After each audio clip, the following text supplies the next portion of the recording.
Last week, St. Louis Rams wide receiver Stedman Bailey had a little celebration. So he dropped to the ground and pretended to go to sleep in the corner of the end zone using the football as a pillow. Although no flag was thrown, Stedman Bailey's using the ball as a prop drew the league's attention and has apparently resulted in a fine. Bailey took to Twitter to voice his displeasure and share that he was fined. Bailey tweeting this and later deleting, hashtag NFL fines suck. I meant no harm by what I did. Shaking my head. Stephen A., should end zone celebrations be allowed? Yeah, it should. I think anything excessive is harmful, and I think anything excessive shouldn't be allowed. But I don't believe that it should be as restrictive as it is. And I think that, see, when I bring stuff like this up, I almost hate, Skip, to discuss subjects like this, because when I go along cultural lines, then people get into race and all of that stuff, and they find themselves incredibly uncomfortable with what I have to say. But I'm going to speak truth. The fact of the matter is that a lot of times we see guys, and they're usually members of the minority community who's really, really celebrating. It's not to say that white folks don't celebrate and stuff like that. But by and large, most of the time you see folks celebrating and whatever. They're doing things and they're bringing attention to themselves. Well, part of the reason for that is because, A, when it's time for the NFL to promote people, they usually handpick and choose who's the person that they're going to put out front as one of the resident ambassadors for the sport. So when guys have an opportunity to market themselves where folks on Madison Avenue can take notice who don't necessarily need the permission of the NFL in order to promote a particular athlete, it gives an athlete an opportunity to bring some shine and attention to themselves and ultimately capitalize off of it. So we understand that element. The other element, Skip, Molly, is this.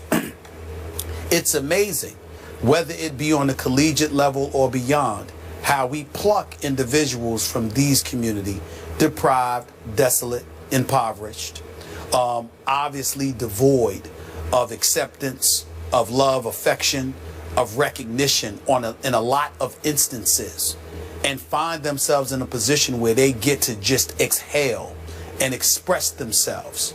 And yet, when people feel it gets out of hand, you all of a sudden implement and incorporate rules and regulations that ultimately eradicate all of it, as opposed to simply saying to them, calm down. There's no reason to pull a Sharpie out of your socks or whatever and write on a football. No, there's no reason for T.O. to run to the star of the Dallas Cowboys and, and just celebrate himself, knowing that that could incite violence from the Dallas Cowboys beyond actually playing on the football field. But if you're doing, if you're imitating prime time, if you're celebrating in the end zone and doing a little quick dance or whatever the case may be when you score a touchdown, what's the harm in that? I, for one, get disgusted when I see anybody celebrating before getting into the end zone, because I see a guy celebrating a first down and then the very next play there's a fumble or an interception that occurs, because that says to me you're celebrating prematurely because the job wasn't finished. But if it's a tight game and you get into the end zone, or and you decide to celebrate, as long as it's not excessive, I don't see any problem with it. And I do understand that it's open to interpretation as to what is excessive and what is not.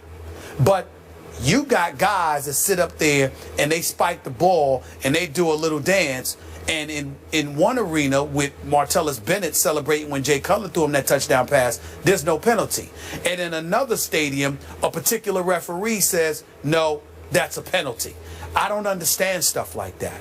And I think that we can exercise common sense and understand when something is a celebration of what you accomplished as opposed to sticking it in somebody's face.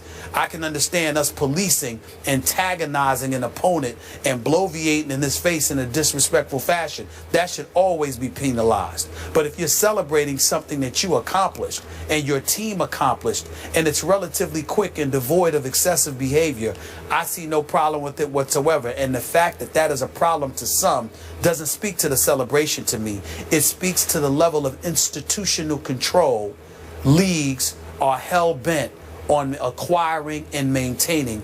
And I think that speaks to a bigger issue that nobody wants to talk about, which is control, and that turns me off. Stephen A., real quick before we get Skip's take on this, do you deem what Stedman and Bailey did, taking the nap, sleeping on the job, as excessive? No, because it was really quick. Okay. Because it was really quick, and he stayed there for more than a couple of seconds, maybe. But it was really quick, and he got right up. I don't see a problem with it. Perfect. Just want to be clear on that, Skip.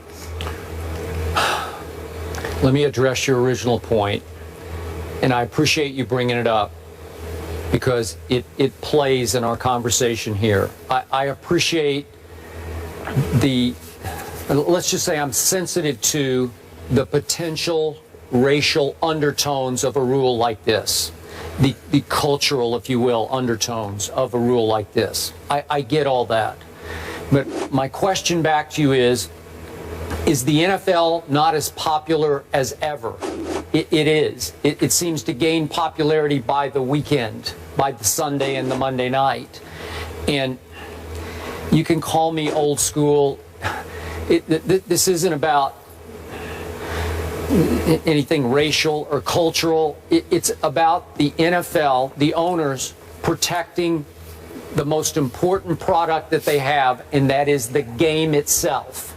And look, I'll be the first to admit that I was there the night T.O. signed the football with the Sharpie and took it to the box. It's entertaining, and this has to be entertainment. I get all that. I love what Chad Johnson, I guess he was Chad Ochocinco at that point, used to do with his river dancing and his using the pylon as a putter, putt the football. I get all that, and it made me chuckle. I appreciated it because it's inspired entertainment. And Chad's a gifted entertainer to me. But Stephen A., you cannot throw open this Pandora's box, because it would ultimately start to threaten the game. Because you say you're forcing the referees to gauge, did that go on too long, and be subjective about it. Should we throw a flag on that one because he only slept on the football for like 24 seconds? Or did he go too far? What happens is when you throw this open and you have no rules against celebrating, then what happens is you risk that players start to upstage the game of football with over-the-top, can you top this, choreographed, rehearsed skits. That's what Chad was getting to. He was trying to top himself. How do I outdo myself? And he said he would stand in front of the mirror and practice the skit. Well, how do you regulate that? How do you stop that if it goes too far? Well, if you open Pandora's box, you can't say, well, he can do his for 22 seconds, but he can't do his for 31 seconds. I don't know how you stop it. So they say, well, you can go back to your bench area and celebrate if you want to. I don't know. I've even thought about, could you allow teams 2 end-zone celebrations per game, 3 per game? I don't know. You just can't regulate it, Stephen A. And the game is great without it. It's entertaining enough without it. Would it add a little icing to the greatest cake in the world? I guess you could say that it would, but it's no shot at the players who are more prone to celebrate than other players. Well, Skip, I think that you're missing my point. In no way am I saying that the rule itself, these rules itself, was implemented and directed, towards minorities playing in the game. That's not what I'm saying. Okay. What I'm saying is that indiscriminately, it has an effect on a particular culture of individuals because they're the ones primarily doing it. When Rob Gronkowski celebrates, I have yet to see him get penalized. Now, I don't know if that's the truth or not, and whether or not it's happened. I'm saying that I haven't seen it. But it's just one big spike, right? I'm saying, well, you know what? But listen, he's done a few things other than just spike. Let's be clear about it. I have no problem with it. But we also have to recognize this. I'm tired of hearing the argument that the NFL is number one, that it's more popular than anything is an excuse. We want to protect it. Well, Skip, what helped make the game popular? First of all, I don't think it would be as popular if there were 82 games a year. Okay? It's the fact that it's 16. It's the fact that it's 17 weeks in the season. It's the fact that it's every Sunday. It's an event. every week rather, whether it's Thursday, Sunday, or Monday. It's an event. And so because of it, that contributes to it. But I remember Billy White Shoes Johnson. I remember primetime Deion Sanders. I didn't think that they hurt the game. I thought they helped elevate the popularity of the game. And even in this day and age, I don't think the calls against celebrations are consistent. I just highlighted how Martellus Bennett wasn't penalized, but a couple of other guys, I don't recall which ones, but I remember watching them this weekend, they were penalized. I'm simply pointing out there's no consistency, there's no rhyme or reason to it. It seems to be at the discretion of the official, depending on which stadium you're in on a particular Sunday, Monday, or Thursday. And I'm saying that it's a problem for me. I think we all understand nobody's asking, nobody's condoning excessive behavior. But I think the fact that they're so stringent with some of these rules, every time we turn around, it's a new rule. And that's why you have players, primarily of minority descent, that come at it and say, you've heard guys, and I think this is utterly ridiculous, please don't get me wrong, but you hear guys alluding to slavery and all of this other stuff. And of course that's excessive, because we certainly can't accuse them of experiencing that. It's an insult, to folks who actually did experience slavery to be saying such nonsense like that. The flip side to it, however, is that it does highlight and illuminate how disgusted they are by the proverbial straps they feel are suffocating them, because every little thing is dissected and there are rules consistently implemented to restrict their expression, and everybody ain't the same, and we don't seem to embrace that at our discretion, and it usually works against them and not for them. And I understand and empathize with that argument, because I do think that sometimes it's applicable. So the league just needs to calm down. We know what excessive is. Penalize that. But outside of that, pump the brakes and relax and stop acting like you're inhuman. You know what's excessive and what's not. If it's not excessive, calm down. That's all I'm saying.